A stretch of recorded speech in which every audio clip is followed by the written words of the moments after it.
আলী বলছেন, ভাই ওমর, একটা দিলে কেন, আর 3-4টে দাও, ওদের কত দিয়েছো?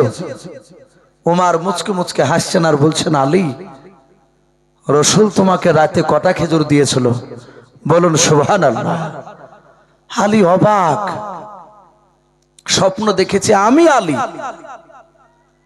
খেজুর মুখে দিয়েছিলাম আমি। মসজিদে নববীতে আসতে গিয়ে ওমর সাথে আমার দেখা হয়নি, কোন সাহাবার সাথে দেখা হয়নি, আমি কাউকে বলি নাই। খেজুরের আটিটা রেখে ওযু করে নামাজ পড়ে আসতে তাদের এই খেজুরের কথা জানলো কি করে ওমর? বলে ওমর বলছেন, আলী ভাই বলো কটা কটা দিয়েছিল? বলে হুজুর, ও আমিরুল মুমিনিন বাদশা ওমর, রসুল একটা দিয়েছিলেন। নবীকে নয়, আলীকে বলছেন, ওমর আমি ওমর তোমাকে একটার বেশি দুটো দিতে পারবো না। বলুন আলহামদুলিল্লাহ। নবী যদি দুটো দিত আমি তোমাকে দুটো দিতাম, নবী যদি 3টে দিত তাহলে আমি তোমাকে 3টে দিতাম। প্রশ্ন হতে পারে, আলীর স্বপ্নের কথা জানলেন কেমন করে ওমর? এটিকে ইলমে তাসাউফের জ্ঞান বলা হয়েছে। নবী বলছেন, আমার আলী ইলমে তাসাউফের তিনি সম্রাট ছিলেন। মহান রব্বুল আলামিন হযরত ওমরকে আলীর স্বপ্নের কথাটা জানিয়ে দিয়েছিলেন। বলুন আলহামদুলিল্লাহ। ভাই, এই ছিল সে ওমর, উনিও দোয়া চেয়েছেন। এখানে মুফতি সাহেবরা, তাদের ইমাম, আপনাদের যে সম্মানীয় ইমাম, আপনাদেরই মতামত নিয়ে বাপ যে সব মাহফিলগুলো আলোচনা হয়েছে, শুধু একটা উদ্দেশ্য, দোয়া। যে মানুষ আমরা সারাদিন নামাজ টামাজ পড়ে হয়তো কেরাত প্রতিযোগিতা করার পর শেষের বেলা একটু দোয়া করব, ঈদের রাত্রিতে দোয়া কবুল হয়। বলুন আলহামদুলিল্লাহ। অনেক সময় নফল ইবাদত আমরা করি, অনেক সময়। তো ভাই, ইনশাআল্লাহ আমরা এক্ষুনি দোয়া করব। আমি প্রতিটা বাপজি ভাইদেরকে বলবো, আপনারা সকলে একবার দুরূদ ইব্রাহিম পড়ুন। আল্লাহুম্মা সাল্লি আলা মুহাম্মাদি ওয়া আলা আলি মুহাম্মাদ কামা সাল্লাইতা আলা ইব্রাহিম ওয়া আলা আলি ইব্রাহিম ইন্নাকা হামিদুম মাজিদ। আল্লাহুম্মা বারিক আলা মুহাম্মাদি ওয়া আলা আলি মুহাম্মাদ কামা বারাকতা আলা ইব্রাহিম ওয়া আলা আলি ইব্রাহিম ইন্নাকা হামিদুম মাজিদ। সাল্লাল্লাহু তাআলা আলাইহি ওয়াসাল্লাম। ভাই, আমি আবার বলছি, এই রহমতের মজলিসটা করেছেন, এটা খুব ভালো। হয়তো ভাববেন যে হ্যাঁ, আপনি তো ভালো বলবেন, আপনি তো টাকা পাবেন পকেট গুলো ভাবে, এ করলে তো আপনাদেরই তো লাভ। না ভাই, শুধু টাকা বলে নয়, যেহেতু আমরা কবরকে বিশ্বাস করি, জাহান্নামকে বিশ্বাস করি, জান্নাতকে বিশ্বাস করি, এই দোয়াটা ভালো। অনেক মানুষ হয়তো বাধা দিবে আবার আগামী বছরে। তাই যুবক ছেলেদেরকে বলবো, যুবক তোমরা কখনই মাথাতে আনবা না যে আগামী বছরে বাদ দিয়ে আবার গান বাজানা দিব, এ কথা কখনই আনবা না। সারা জীবনই তো গুনাহ করছি, কমসে কম ঈদের দিন তো গুনাহ থেকে বাঁচি। ঈদের দিন এত দাম দাম বলা হয়েছে, গোটা বছরের মধ্যে দুটো আমাদের খুশি দিন, আল্লাহ রসুল খুশি করতে বলেছে। ইবাদত দিয়ে শরিয়াত অনুযায়ী, শরিয়াতের বাইরে খুশি করা যাবে না। আমরা ইনশাআল্লাহ গুনহার দিকে আগামী বছর আমরা যাব না। বলুন ইনশাআল্লাহ। আল্লাহ কবুল করুন। বলুন আল্লাহুম্মা আমিন। ছোট্ট একটা বাপজি নাত পড়ি, ইনশাআল্লাহ দোয়া হবে। আজ নবী গো আমার গড়ায়া সংসার, হিজরত করিলেন সোনার মদিনায়। আজ নবী গো আমার গড়ায়া সংসার, হিজরত করিলেন সোনার মদিনায়। আর আব্দুল্লাহর পৃষ্ঠ হতে ওই মা আমিনার সেকে মেতে ওই জন্ম নিলেন নবী মক্কাতে। আজ নবী গো আমার গড়ায়া সংসার, শুয়ে আছেন সোনার মদিনায়। আজ নবী গো আমার গড়ায়া সংসার, আরাম করিলেন সোনার মদিনায়। আর নবীর নামে, আর নবীর নামে দুরূদ পড়িলে, নবীর নামে দুরূদ পড়িলে ওই হাবিয়া দু ঝলক নিভে যায় আজ নবী গো আমার গড়ায়া সংসার হিজরত করেন সোনার মদিনায় আর নবী উম্মতের মায়ায় এখনো কেঁদে যায় নবী উম্মতের মায়ায় এখনো কেঁদে যায় ওই আশিকের কান্দন বোঝা যায় আজ নবী গো আমার গড়ায়া সংসার শুয়ে আছেন সোনার মদিনায় আজ নবী গো আমার গড়ায়া সংসার শুয়ে আছেন সোনার মদিনায়। ভাই এখনই দেওয়া হবে, আমি অনুরোধ করব ভাই দেখেন সবই বুঝতে পারছেন, 1 মাস খাওয়া নাই দিনের বেলা, আর লোভ সামলাতে না পারে তাতে ইমাম মানুষ কয়েক বাড়িতে বাপজি এ খাবো না আর শুনবে না, একটু মিষ্টি দই বাপজি আপনার খেতে কি একটু অসুবিধা হচ্ছে আমার। তো ভাই যাই হোক অনেকক্ষণ হয়েছে, আল্লাহ বেঁচে রাখলে আবার অন্যদিন হবে। আমরা সকলে একবার তওবা করে নি ভাই, একটু পড়ে আস্তাগফিরুল্লাহ, পড়ুন আস্তাগফিরুল্লাহ রাব্বি মিন কুল্লি যামবি ওয়া আতুবু ইলাইহি লা হাওলা ওয়ালা কুওয়াতা ইল্লা বিল্লাহি আলিয়্যিল আযীম। আরেকবার পড়ুন আস্তাগফিরুল্লাহ রাব্বি মিন কুল্লি যামবি ওয়া আতুবু ইলাইহি লা হাওলা ওয়ালা কুওয়াতা ইল্লা বিল্লাহি আলিয়্যিল আযীম। আমি মুফতি সাহেবকে একটু অনুরোধ করব দোয়া করবেন, আপনি করুন। যাক ভাই যারা আছি যে অবস্থা আছে আমরা একটু হাত তুলে দোয়া করি ভাই, আমরা সম্মিলিত ভাবে সকলে আল্লাহর কাছে একটু দোয়া চাইবো। আমি তো বলবোই, কিন্তু আপনাদের মনের খবর তো আমি জানি না একমাত্র আল্লাহ ছাড়া। শুধু আমিন আমিন করতেই যে হবে আর বাদ বাকি যে আপনারা করতে পাবেন না তা নয়, আপনারা আমিন আমিনও বলবেন মাঝে মাঝে। আবার যদি আপনাদের কারো মা কারো ছেলে যদি অসুস্থ থাকে, বিটির বিয়ে দিতে পারছেন না, মনে মনে আপনি আল্লাহর কাছে দোয়া করবেন আমার সাথে হাতে, এটা জায়েজ আছে। আপনাদের মনের যেটা খোরাক আল্লাহর কাছে আছে সেটা আপনারা মনে মনে চাইবে, আর মাঝে মাঝে আমিন আমিন করবে। হাত তুলুন, আল্লাহুম্মা আমিন। রব্বানা যালামনা আনফুসানা ওয়া ইল্লাম তাগফির লানা ওয়া তারহামনা লানাকুনান্না মিনাল খাসিরিন। রব্বানা লা তুযিগ কুলুবানা বা'দা ইয হাদাইতানা وهب لنا من لدنك رحمة إنك أنت الوهاب।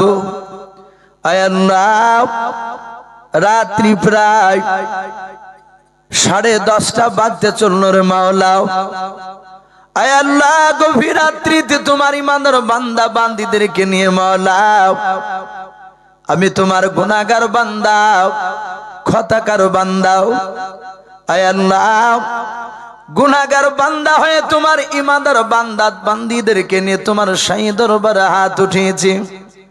রব্বুল আলামিন তুমি দয়া মেহেরবান করে আমাদের সকলের হাতগুলো তুমি কবুল করে নাও। আয় আল্লাহ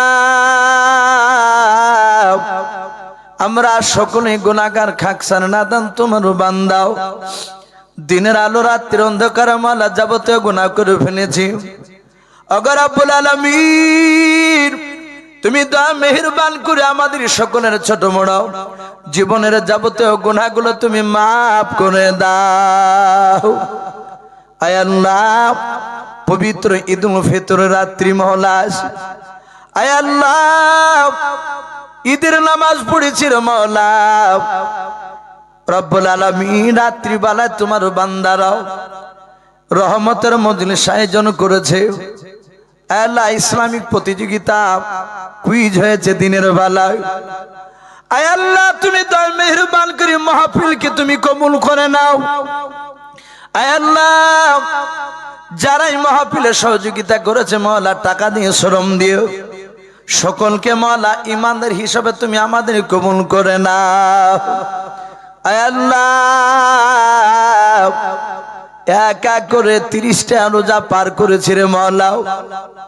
রব্বুল আলামিন 30টা তারাবি পড়েছি। আয় আল্লাহ ইফতার সেহরি করেছে, জানি না তোমার দরবারে সেহরি ইফতার তারাবি রোজাগুলো কবুল হয়েছে কিনাও। আয় আল্লাহ, রোজার অবস্থায় অনেক ভুলভাল কথা অন্যায় বলে ফেলেছি মওলা রব্বুল আলামিন।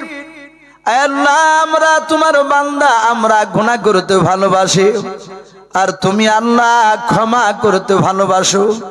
আয় আল্লাহ, তাই তুমি আমাদের সকলকে ক্ষমা করে দিও। আয় আল্লাহ, তুমি আমাদের সকল রোজাগুলো তারাবি সেহরি ইফতার সব তুমি কবুল করে নাও।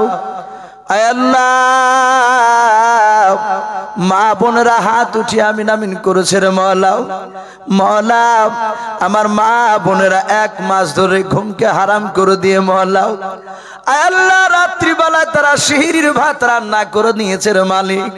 মওলা, তুমি দয়া মেহেরবান করে তুমি আমাদের সকল মা বোনের রাত্রিকে মেহনতটা জেগে ভাত রান্না করেছে, এই রাত্রি জায়গাটা তুমি ইবাদতের সঙ্গে তুমি গণ্য করে দাও। বলুন আল্লাহুম্মা আমিন। আয় আল্লাহ, তুমি সকল মা বোনের রান্নাকে কবুল করে নিয়ে মওলা, তুমি আমার মা বোনদের রোজা তারাবি নামাজ সেহরি ইফতার সব তুমি কবুল করে নাও। আয় আল্লাহ, দেখো তোমার বান্দা বান্দিরা আমিন আমিন করেছে মওলা। কার আব্বা নাই, মা নাই, দাদা নাই, দাদি নাই, চাচা নাই, চাচি নাই, নানা নাই, নানি নাই। আয় আল্লাহ, তুমি আমাদের সকলের আত্মীয় স্বজনের কবরের আযাবগুলো তুমি মাফ করে দাও। যাদের আব্বা মা নাই, তুমি তাদের বাপ মার কবরে আযাবগুলো তুমি মাফ করে দাও। আয় আল্লাহ, আমাদের যাদের বাপ মা বেঁচে রেখেছো মওলা, তুমি আমাদের বাপ মার খিদমত করা তুমি তৌফিক করে দাও। আয় আল্লাহ, খাস করে এই গোকুলপুর গ্রামে আল্লাহ এখানে যে জালসা হচ্ছে রে মওলা, দুয়ার মজলিস হচ্ছে, আয় আল্লাহ এলাকার যত মাইয়াত কবরবাসী হয়েছে মওলা, সকল কবরবাসী মাইয়াতের কবরে আযাবগুলো তুমি মাফ করে দাও। আয় আল্লাহ, গ্রামে তুমি রহমত বর্ষণ করো। আয় আল্লাহ, মহল্লার প্রতিটা বাপজি ভাই মা বোনদের বাড়িতে মওলা তোমার খাস রহমত তুমি বর্ষণ করো। আসমানি বালা জমিনি বালা থেকে তুমি গ্রামকে হেফাজত করো। আয় আল্লাহ, খাস করে মওলাই করিম এই গ্রামের সম্মানীয় ইমাম সাহেবকে তুমি কবুল করে নাও, মসজিদের যোগ্য ইমাম হিসাবে তুমি কবুল করে নাও। আয় আল্লাহ, আমার বন্ধু বার খুব কাছের বন্ধু হযরত মাওলানা মুফতি মানানুল শাহ মাদ্দাজুল আলিম, আয় আল্লাহ আমার বাম পাশে বসে হাত উঠিয়ে আমিন আমিন করেছে রে মওলা। আয় আল্লাহ, মুর্শিদাবাদ জেলা শুধু নাই, গোটা পশ্চিম বাংলার মধ্যে এই চন্দ্রহাট মাদ্রাসা একটা নাম করা মাদ্রাসা। আয় আল্লাহ, এই বড় মাদ্রাসার উনি হেড মাওলানা হিসেবে আছে মওলা। আল্লাহ, তুমি তাকে সঠিকভাবে আল্লাহ তুমি মাদ্রাসা চালানোর তুমি তৌফিক দান করো। আল্লাহ, মাদ্রাসা চালানোর তুমি তাকে হিকমত দান করো। এলাকার মানুষের আল্লাহ মহব্বত তার দিলে তুমি ভরিয়ে দাও। আল্লাহ, আল্লাহ তার দ্বারাই এই মাদ্রাসার আরো তুমি উন্নতি তুমি করিয়ে নাও। এই মাদ্রাসা থেকে যেন মাওলানা কেরাম আগামীতে আরো বড় বড় মাওলানা মুফতি সাহেব মুহাদ্দিস হয়ে যেন বেড়ে যেতে পারে, সেই তুমি তৌফিক করে দাও। আয় আল্লাহ, খাস করে দোয়াটুকু নবীর ওসিলা করে বলি কবুল করে নাও। যত নবী রাসূল ওলি আলে পাঠিয়েছো সকলে আর ওসন তুমি পৌঁছিয়ে দাও। সুবহান রাব্বিকা রাব্বিল ইজ্জাতি আম্মা ইয়াসিফুন ওয়া সালামুন আলাল মুরসালিন ওয়ালহামদুলিল্লাহি রাব্বিল আলামিন। আসসালামু আলাইকুম ওয়া রাহমাতুল্লাহি ওয়া বারাকাতুহু। রাত্রিবেলায় হযরতে আলী বলেন, আমি রাত্রিবেলায় স্বপ্ন দেখছিলাম। আলী বলছেন এটা স্বপ্নে, আমি স্বপ্ন দেখছিলাম। কি স্বপ্ন দেখছিলে? উনি বলছেন আমি স্বপ্ন দেখলাম মসজিদে নববীতে আল্লাহ রাসূল ফজরের নামাজে ইমামতি করছেন। বলুন আলহামদুলিল্লাহ। ফজরের আমরা অনেক সময় স্বপ্ন দেখি। হযরতে আলী বলে আমি দেখলাম নবী ইমামতি করছে, নবীর পেছনে একতাদা দিয়ে আমিও দাঁড়িয়ে গেলাম। আমি নামাজ পড়ছিলাম নবীর পেছনে। আল্লাহর নবীজি বড় লম্বা কেরাত করলেন ফজরের নামাজ। নবীজি ডান দিকে বাম দিকে সালাম ফিরলেন, আমিও সালাম ফিরলাম। হযরত আলী রাদিয়াল্লাহু তাআলা আনহু বলেন তখনও ঘুমটা আমার ভাঙে নাই। আমি আরো স্বপ্নে দেখছিলাম হযরত নবী আমার সালাম ফেরালেন, তাসবিহ তাহলিল করেছিলেন, আমিও তাসবিহ তাহলিল করেছিলাম। ওই সময় দেখলাম মসজিদে নববীর দরজার দিকে লক্ষ্য করে দেখলাম একটা মহিলা ব্যাগে করে খেজুর নিয়ে বাবা আল্লাহর নবীকে মসজিদে নববী থেকে ডাকতেছে, বলুন সুবহানাল্লাহ।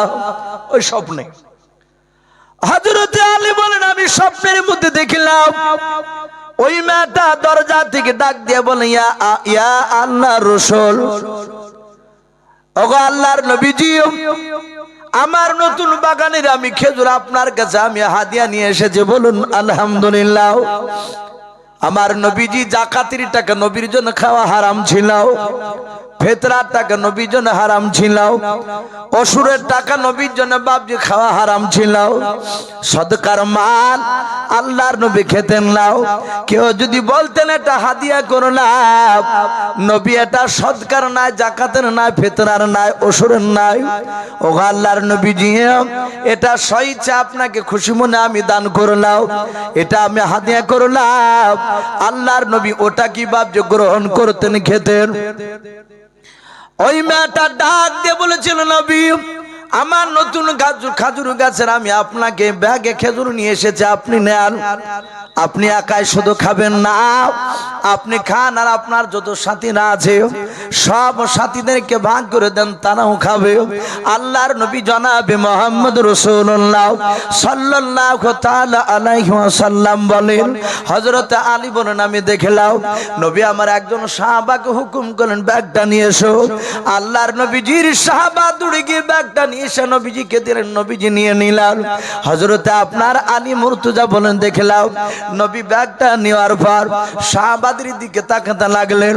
আল্লাহর নবী বলেন, সাহাবারা আমি তোমাদেরকে খাজুরগুলো ভাগ করে দেব। আল্লাহর নবীর সাহাবারা সকলেই চেয়ে চেয়ে দেখছিলেন। আল্লাহর নবীজি ডাক দিয়ে বলেন, আবু বকর তুমি দাঁড়িয়ে যাও। হযরত আবু বকর তিনি দাঁড়িয়ে গেলেন। আল্লাহর নবী বলেন, আবু বকর তোমার আব্বার নাম কি বলো? আবু বকর মুচকে মুচকে হাসতেছেন বাবা, কারণ আমার বিশ্ব নবীজির জানের বন্ধু আবু বকর। বলুন আমার নবী তার বাপের নাম জানে কি জানে না? কথা বলে অবশ্যই জানেন। আল্লাহর নবী বলেন, আবু বকর তুমি এখন কেন চুপ করে দাঁড়িয়ে আছো? তাড়াতাড়ি বলো তোমার আব্বার নাম কি বলো। আবু বকর মনে মনে চিন্তা করলো নবীর কথা জবাব না দিলে নবীকে পাওয়া যাবে না। ডাক দিয়ে বলেন, নবী আমার আব্বার নাম আবু কুহাফা। আবু বকর ইবনে আবু কুহাফা, আমি আবু কুহাফার বেটা আবু বকর। নবী বলেন, আবু বকর তুমি হাত বাড়াও। আলী বলেন, আমি স্বপ্নের মাধ্যমে দেখলাম আলী নয় আবু বকর দুই হাত এইভাবে পাতলেন, চোল পাতলেন। নবী আমার প্রথমে বাপজি চারটে ব্যাগ থেকে খেজুর তুলে তার হাতে দিলেন। হযরত আবু বকর পাশে গিয়ে বসে বলেন, নবী বলেন, ওরে ওমর তুমি চলে এসো। বলেন, ওমর তোমার আব্বার নাম কি? ওমর হাসতেছেন। ওমর বলেন, হুজুর আমার আব্বার নাম খাত্তাব, ওমর ইবনুল খাত্তাব, আমি খাত্তাবের বেটা। এইভাবে দেখলাম বিশ্ব নবী আমার 6টা খেজুর তুলে দিলেন। এভাবে প্রতিটা সাহাবাকে 4টা 5টা 6টা 7টা 8টা 9টা 10টা 12টা পর্যন্ত খেজুর দিলেন। সবাই খেজুর পেয়ে পেয়ে সবাই বসে পড়ল। এবার পালা আছে শুধু আলী। আলী বলছেন এবার আমার একাই পালা। সবাইকে যখন মেলা খেজুর দিয়েছে, নবী এটা ভালো জানে যে আমার বাড়িতে কয়েকদিন ধরে খাবার হয় না, কারণ আমার অর্ধাঙ্গিনী বিবি তিনি হচ্ছেন আমার বিশ্ব নবীর কলিজার টুকরা বিটি। হাসান হুসাইন মাঝে মাঝে গিয়ে নানাকে গিয়ে বলতেন, ওগো আল্লাহর রাসূল, ওগো নানু ভাই আমার মার ঘরে খাবার নাই, আপনার কাছে আসতে বলেছে। আল্লাহর রাসূল হাসান হুসাইনকে বলতেন, হাসান হুসাইন আমার এই আঙুল দুটো চোষো, আঙুল বরকতি আঙুল মাঝে মাঝে দিতে। হাসান হুসাইন বলে, নানু ভাইয়ের এই আঙ্গুলের ভিতর থেকে মধুর চেয়েও সুস্বাদু জিনিস বেরোতো। বলুন আলহামদুলিল্লাহ। এগুলো মুজিজা ছিল। হযরতে বিশ্ব নবী হয়তো আমাকে 12টার চেয়ে বেশি খেজুর দেবে। আলী বলে আমি এইভাবে হাত বাড়িয়ে দিয়েছি। বিশ্ব নবী বলেন আলী তোমার আব্বার নাম কি? আলী বলছেন আমার আব্বার নাম তো উনি জানে। আলী দেখেন সবাই যখন বলেছে আমাকে বলা লাগবে, আলী বলেন আমার আব্বার নাম আলী ইবনে আবি তালিব। আলী ইবনে আবি তালিব, আমি আবু তালিবের বেটা আলী। হযরত আলী বলেন হাত বাড়াইলাম, ব্যাগে দেখলাম খেজুর অনেক ছিল, কিন্তু বিশ্ব নবী আমার একটা মাত্র খেজুর তুলে হযরতে আলীর হাতে দিলেন। বলুন আলহামদুলিল্লাহ। আলী বলেন আমি চরম লজ্জিত হয়ে গেলাম। আলী চিন্তা করেছেন আমার বাড়িতে অর্ধাঙ্গিনী বিবি খাদিজা নাই, ফাতেমা আর আমার কলিজার টুকরা হাসান হোসেনেরা 3 জন, আমাকে নিয়ে 4 জন, খেজুর কটা মাত্র একটাও। হযরত আলী চিন্তা করেছেন অধাধি করলে ভাগ হবে না, আমি কেমন করে ভাগ করে দেব, তো পেটু ভরবে না। নবী 4টা না দিয়ে যদি 3টা দিতেন, একটা করে খেজুর তো বাড়িতে ওদের। আল্লাহর নবী বলেন আলী, এই আলী তুমি খেজুর নিয়ে চিন্তা করো না, ভেবো না, আমি তোমার শ্বশুর মশাই পয়গম্বর রাসূল বলছি। আলী তুমি খেজুরটা আমার সামনে তুমি মুখে ভরে দিয়ে খেতে লাগো। বলুন আলহামদুলিল্লাহ। আলী বলছেন আর থামা যায়? নবী হুকুম করেছে। ওই স্বপ্নের দেওয়া খেজুরটা নিয়ে আমি মুখে ভরে চিবাতে লাগলাম, খেতে লাগলাম। চিবাতে চিবাতে হঠাৎ মসজিদে নববীতে দেখলাম ফজরের আজান হয়েছে, আসসালাতু খায়রুম মিনান নাওম। আলী বলেন আওয়াজখানা কানে এসে ধাক্কা লাগলো আর আমার ঘুম ভেঙে গেল। ও স্বপ্নগুলো দেখছিল, যাহাতে ঘুম ভাঙলো। আলী বলছেন খোদার কসম করে বলি, রাসূলের স্বপ্নে দেওয়া খেজুরটা আমি যে মুখে নবীর হুকুম শুনে মুখে দিয়েছিলাম, ঘুম থেকে জাগার পরে দেখলাম রাসূলের স্বপ্নে দেওয়ার খেজুরের আঠি আমার মুখের ভিতরে ভরা। বলুন সুবহানাল্লাহ। বলেন নারে তাকবীর। আলী বলছেন আমি অবাক হয়ে গেলাম, খেজুরের আঠিটা পাক দিয়ে ফেললাম না, আমি ঘরের ভিতরে একটা সুন্দর করে জায়গা রেখে দিলাম। সাহাবারা আজান শুনলি দৌড়াতে, তারা নামাজের জামাতের গুরুত্ব দিতে। আজ আমরা অনেকে জামাতের গুরুত্ব দিই না। ক্যারাম বোর্ড খেলতে খেলতে, ক্যারাম বোর্ড খেলা তো বাপজার ভালো নয়, কিন্তু তবু দেখা যাচ্ছে খেলতে খেলতে বাপজি মসজিদের পাশে দোকানে সালাম ফেরার আগে যে রাকাত হচ্ছে বাপজি। কিন্তু সাহাবারা আজান শোনার সাথে হাতে দৌড়াতে, ওরা উটের সবকে নিকি নেওয়ার জন্য প্রতিযোগিতা করতেন। বলুন আলহামদুলিল্লাহ। ওরা জানতেন বিশ্বনবী বলেছেন যে আগে গিয়ে বসবে কাতারে, একটা উট দান করে যতটা সওয়াব, সে অতটা সবই সে পেয়ে গেল। বলুন আলহামদুলিল্লাহ। আমাদের স্বভাব কি, যদি মসজিদের বারান্দা থাকে বাপ, তাহলে অজু টজু করে যা দেখবে এখনো 20 মিনিট টাইম, জোহরের আজান দিয়েছে, দেখুন কি করা যাবে, ও বারান্দাতে বাপজি বসবে, বসে আরো 5-6টা লোক লাগলো গল্প। ভিতরে 2-1টা লোক যদি নামাজ পড়ে তো এদের অসুবিধা হয়। বলে চাচা বকের না, এটা মসজিদ। দেখো না কত বড় বুজুর্গ হয়েছে, আরে বাস ঘুরে অকি আবার কত ধমক। ইমাম সাহেব বারণ করলে বলে ইমাম সাহেব বকের না তো, হয় 5 রকম কথা সব জায়গাতেই হয় না ভাই। মসজিদে যখনই পা দিবেন আল্লাহুম্মা আফতাহলি আবওয়াবা রহমাতিক, ইয়া ভুলে যখনই পা দিবেন দোয়া আছে, ইয়া না পারলে বিসমিল্লাহ বলে তো পা দিতে পারবেন ডান পাটা। ঢোকার পরই ওযু করে কোনো বাজে কথা বলবেন না। হ্যাঁ প্রয়োজন হলে দিনের স্বার্থে, মশলা জানে না নামাজের কোনো বিষয়, ইমামকে জানে কিংবা মুসল্লি যিনি নামাজ পড়া ভালো জানেন, অভিজ্ঞ ব্যক্তি, তাকে জিজ্ঞাসা করেন। বাদ বাকি আশেপাশে দুনিয়ার কথা বলবেন না ভাই, এগুলো খুব গুনাহ। আমরা অনেকে বাপজি সাথে তাতে আমরা জড়িত হয়ে যাচ্ছি। হযরতে আলী বলেন আমি খেজুরের আটিটা রেখে দিয়ে তাড়াতাড়ি বাড়িতে ওযু করে 2 রাকাত সুন্নাত নামাজ পড়েছি। সাহাবাদের আমল ছিল সুন্নাত। এই মুফতি আপনাদের মানারুল সাহেব আছে, ওনাকে জিজ্ঞাসা করবে আপনার সাহাবার সবচেয়ে বাবজি সুন্নাত ছিল নামাজের ব্যাপারে। তারা সুন্নাত নফল নামাজ বেশিরভাগ বাড়িতে পড়তে, ফরজটা মসজিদে পড়তে, ফরজ পড়ার পর আবার বাড়িতে চলে যেতে।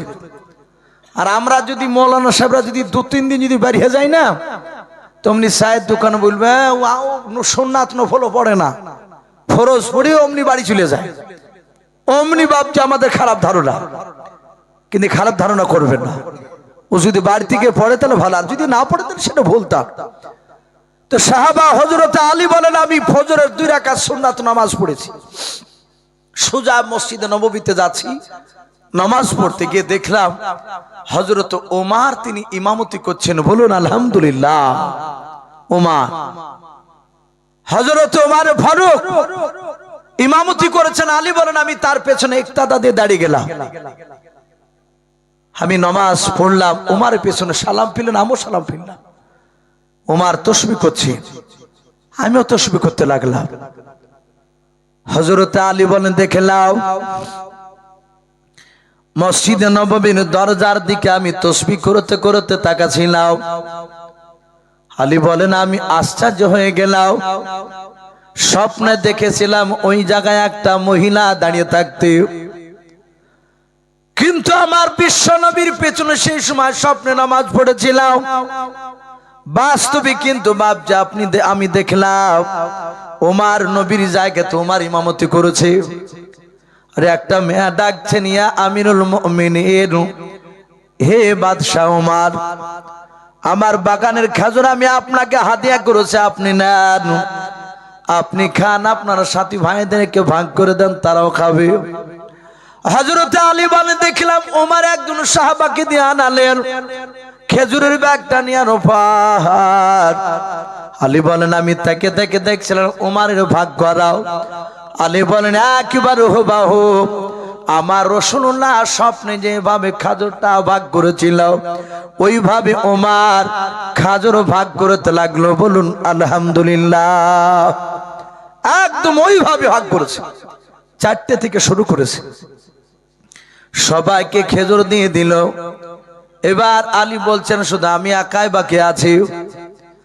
হযরত আলী বলেন আমি হাতখানা বানিয়ে দিলাম, নবী আমাকে একটা মাত্র খেজুর দিয়েছিলেন, ওমর যদি একটা দেয় ওমরকে আমি বলবো ওমর তোমার সাথে আমি অনেক খেলাধুলা করেছি, অনেক ঘাস খেয়ে ইফতার খুলছি।